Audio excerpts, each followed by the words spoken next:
इस सवाल ही पूछेंगे कि हमारे बार मने सब संकोच करते हैं। हाँ, शर्मात है, उन्हें लगा था कि देहाती है, हाँ, ये तो लंठ आदमी है, गवार आदमी है, पिछड़ा।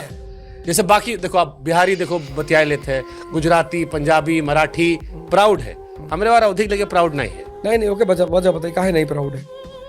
जब आदमी के पास संपन्नता होती तो के हर चीज अदा मानी जाती। हाँ, बड़ मनई कि भैया देखा तो इतना बड़ मनई है, जमीन पर बैठ के खाते है। सही बात है। लेकिन अगर रिक्शा वाला जमीन पर बैठ के कहीं देखा तो बैठा ही ग्रास आ रहेगा कि कुर्सी दे। सवाल संपन्नता का है। हाँ, गहरी बात। तो पंजाबी में बात करता है तो लोग ऑड नहीं लेते, गुजराती में बात करता है तो लोग ऑड नहीं लेते। लेकिन जब समझ में आता है कि देखा देश महान कैसे होता है। जैसे हम बहुत लोगों से नाराज नेता, एक बार एक नेताजी हमें फोन की, कहूँ बैठा रहा कहीं, अवध भैया, हम कहीं गैंगटॉक कहाँ है। प्रदेश के कैबिनेट मंत्री पूछा था गैंगटॉक कहाँ है। हम थोड़ा सा तफरी में रहे, हम कहीं ब्राजील के नीचे वही रहे। हम कहें हाँ। फिर रात में फोन की 10-15 फोन की, हम नहीं उठाए।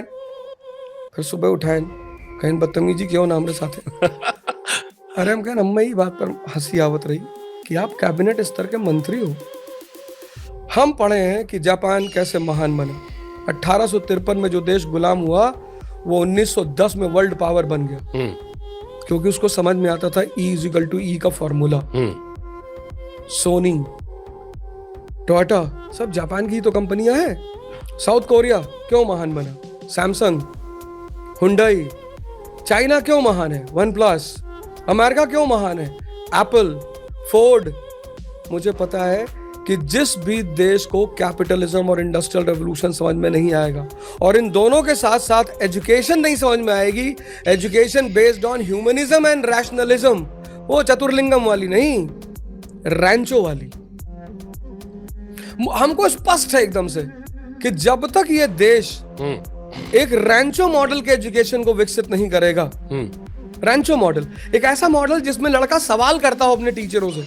हमारे यहाँ मैं 1,000 के लड़कों को पढ़ाता था, 1,000 के लड़कों का बैच होता था IAS का, और IIT और पता नहीं कहाँ से लड़के होते थे, और 2.5 घंटे की क्लास बीत जाती थी, कोई सवाल ही नहीं करता था। कोई सवाल, एक लड़का हाथ नहीं उठाता था कि मुझसे सवाल कर ले। इसका मतलब क्यूरियोसिटी मरी हुई है। सवाल दुश्मनी में तो कोई थोड़ी करता है। मैंने कितने लड़कों से पूछा कि बताओ भारत देश क्यों बना, रेयरिटी ऑफ रेयर में कोई जवाब दे पाया कि यार भारत देश क्यों बना।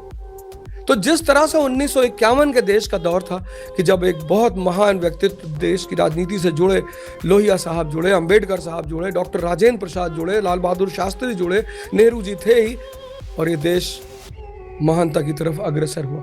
अब दोबारा इस देश को अगर फिर से उस महानता की पटरी पर लाना है तो हमारे जैसे बहुत सारे लोगों को, मैं इस मंच से इस देश के महान शिक्षकों को, डॉक्टरों को, इंजीनियरों को अपील करूंगा कि इस देश की जनता बहुत प्यारी है।